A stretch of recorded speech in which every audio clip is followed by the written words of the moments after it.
Добрый вечер, в эфире новости, в студии Влад Давыдов. Смотрите сегодня.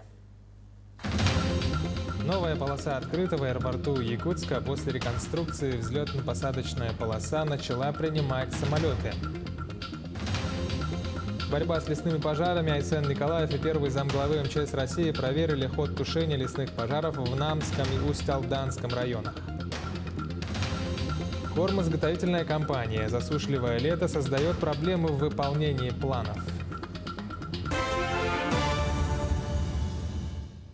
Открытая после реконструкции взлетно-посадочная полоса аэропорта Якутска уже принимает воздушные суда. Первым бортом, который приземлился на обновленной полосе, стал самолет-амфибия Б-200. Прилет еще 2 таких самолетов ожидается сегодня. Все многофункциональные самолеты, в том числе Ил-76, будут базироваться на базе столичного аэропорта. Рабочая длина обновленной полосы составляет 3250 метров. На ней также установили современное светосигнальное оборудование.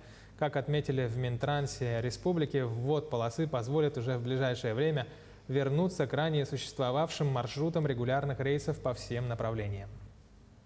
Сегодня в аэропорту Якутск достаточно большой, идет оживленный пассажиропоток ввиду того, что на прошлой неделе у нас стояла большая задымленность, потом был туман.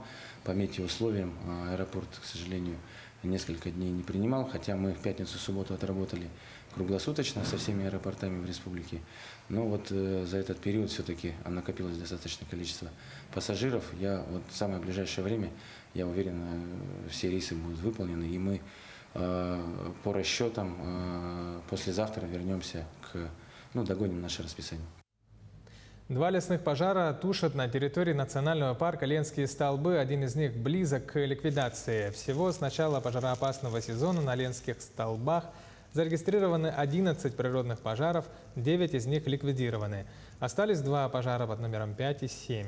Пожар под номером 7 уже сегодня планируют ликвидировать. Его площадь оценивается в 2850 гектаров, работает 12 человек в тушении.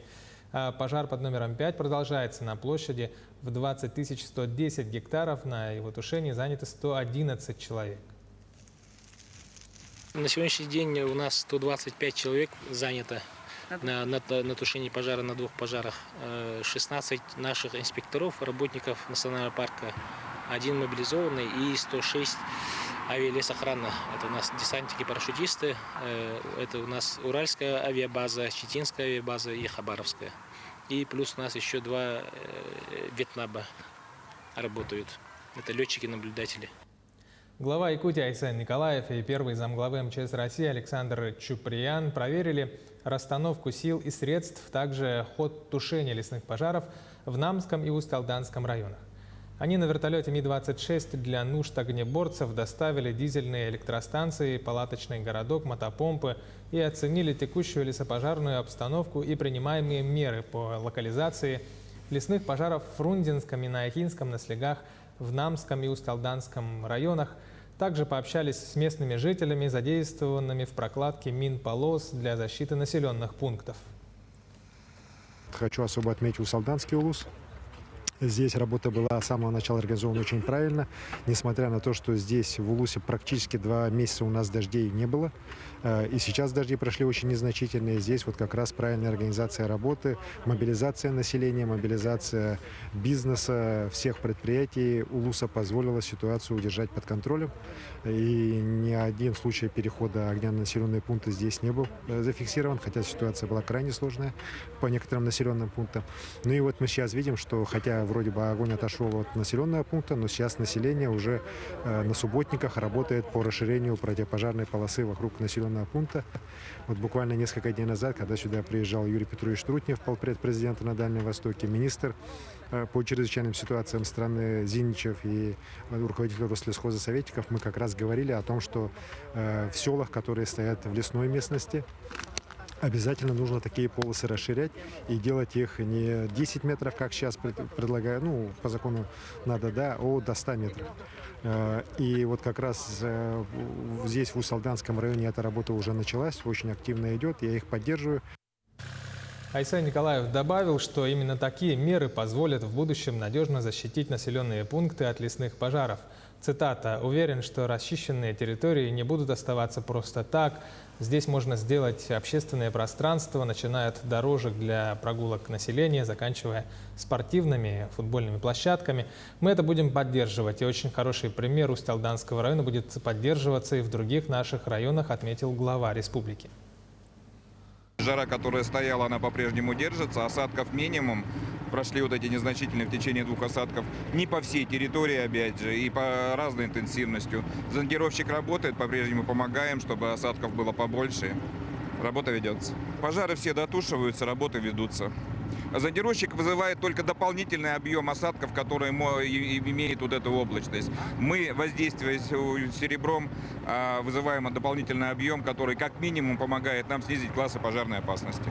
Продолжаются работы по восстановлению села Бяскёль горного района, пострадавшего от пожара. Вывезено более 9,5 тысяч кубометров мусора, завозится песок для вертикальной планировки, идет работа с местными жителями по согласованию проектов, оформлению документов, договорная работа, связанная со строительством индивидуальных жилых и многоквартирных домов.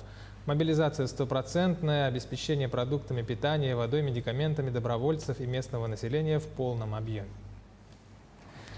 В Якутии продолжается кормозаготовительная кампания. В этом году муниципалитетами было запланировано заготовить более 450 тысяч тонн сена. Однако в связи с засушливым летом сейчас прогнозируется заготовить только 80% от заявленного количества. Для восполнения дефицита сена планируется организовать мобильные бригады с планом заготовки порядка 36 тысяч тонн. На данный момент в кампании участвуют более 8 тысяч звеньев из почти 29 тысяч человек. Также для восполнения сена на территории Якутии имеются предварительные договора с Амурской и Магаданской областями. От районов Республики Саха-Якутия от 17 районов поступило заявки на организацию мобильных бригад. Всего по республике сегодня работает 172 мобильные бригады. План по заготовке сена мобильными бригадами по республике составляет 36 698 тонн. Значит, в текущем году предусмотрены финансовые средства на организацию мобильных бригад в размере 34 миллионов рублей. Полпред президента России на Дальнем Востоке Юрий Трутнев осмотрел выставочные павильоны регионов улицы Дальнего Востока в преддверии Восточного экономического форума на острове Русский во Владивостоке. Он отметил низкие темпы готовности нескольких объектов, в частности павильона Магадана. Все объекты, даже с учетом небольших отставаний от графика, обещают сдать объект по плану к 25 августа. Центральная избирательная комиссия Якутии провела жеребьевку распределения бесплатной печатной площадки в государственных газетах, а также эфирного времени в региональных телеканалах. В жеребьевке приняли участие 14 политических партий и 9 кандидатов по одномандатным округам, зарегистрировавшиеся в федеральные списки кандидатов в депутаты Государственной Думы. На процедуре каждая из партий по дате регистрации вытягивала конверты с датой и временем выхода и публикации агитационных материалов. Напомним, что бесплатные площадки будут предоставляться в государственных газетах «Саха-Сиряй», «Якутия», «Илтумен» и «Забота Арчи». Помимо этого, эфирное время выделят на телеканалах НВК «Саха», «Якутия-24», «Мамонт», «Россия-1» и «Россия-24», а также на радиоволнах «Татим», «Якутское радио» и «Радио России». С 21 августа начинается агитация в средствах массовой информации, государственных СМИ, телевидения, радио, и до 16 сентября до 24 часов. Вот потом уже идет 17, 18, 19 голосование. В Хангаласском Улусе будет создан филиал Республиканской офтальмологической больницы. Об этом заявил в ходе своего визита в район главный врач Якутской республиканской офтальмологической клинической больницы Иван Луцкан. В городе Покровске он встретился с главным врачом Хангаласской центральной районной больницы Ниргуном Степановым, осмотрел ЦРБ, познакомился с ходом ремонтных работ в городской детской поликлинике. Также Луцкан оценил уровень обеспеченности оборудования офтальмологических кабинетов этих медучреждений. Он отметил высокую степень готовности районной больницы к открытию филиала Якутской республиканской офтальмологической клинической больницы. Республиканской офтальмологической больнице поручено создать 20 филиалов в улусах, районах нашей республики для того, чтобы оказывать выездную офтальмологическую помощь по лечению катаракты. То есть это будут операции для тех пациентов на выезде, которые нуждаются в таком виде лечения. Сегодня мы с главным врачом Хангаласской ЦРБ Нергулом Петровичем посмотрели кабинеты офтальмолога, первичного приема, посмотрели оснащение и оценили возможность центральной районной больницы принимать пациентов в хирургическом отделении. Эта возможность есть. Сейчас Хангаласская ЦРБ проводит соответствующее лицензирование данного вида медицинской деятельности. Мы совместно будем получать санитарно-эпидемиологическое заключение, соответствующую нормативно-правовую базу готовим, чтобы получить лицензию на оказание данного вида помощи. Якутский медицинский колледж готов к открытию новых мастерских по 4 компетенциям. В предстоящем учебном году работу начнут оборудованные помещения для занятий по медицинскому и социальному уходу, лабораторному анализу, лечебной деятельности и ортопедической стоматологии. Денежные средства на подготовку новых мастерских медколледж получил из федерального бюджета в рамках проекта под названием «Молодые профессионалы». Так, на покупку специального оборудования было потрачено более 14 миллионов рублей. Планируется, что открытие всех 4 мастерских состоится 23 числа текущего месяца, в день проведения августовского совещания Министерства образования и науки. Сегодня современный мир, он в системе образования устроен таким образом, что от человека требуются реальные прикладные навыки, компетенции. И в этом смысле, благодаря таким мастерским, наша система среднего профессионального образования становится более востребованным среди молодежи. Уверен, что ребята уже начиная с этого года будут иметь полное оборудование, комплект оборудования для того, чтобы обрести те самые главные профессиональные навыки, необходимые им в профессиональной деятельности.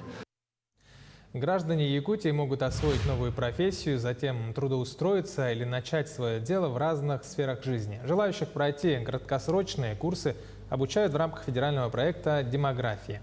Это стоящие на учете в службах занятости населения в поисках работы, женщины, находящиеся в отпуске по уходу за ребенком, а также люди предпенсионного и пенсионного возраста. Наиболее актуальными компетенциями считаются медицинский и социальный уход, эстетическая косметология, электромонтаж и сварочные технологии. Бесплатное обучение проходит в дистанционном и очном форматах. Итоги дня подведем в 20:00 на канале Якутия 24. До встречи!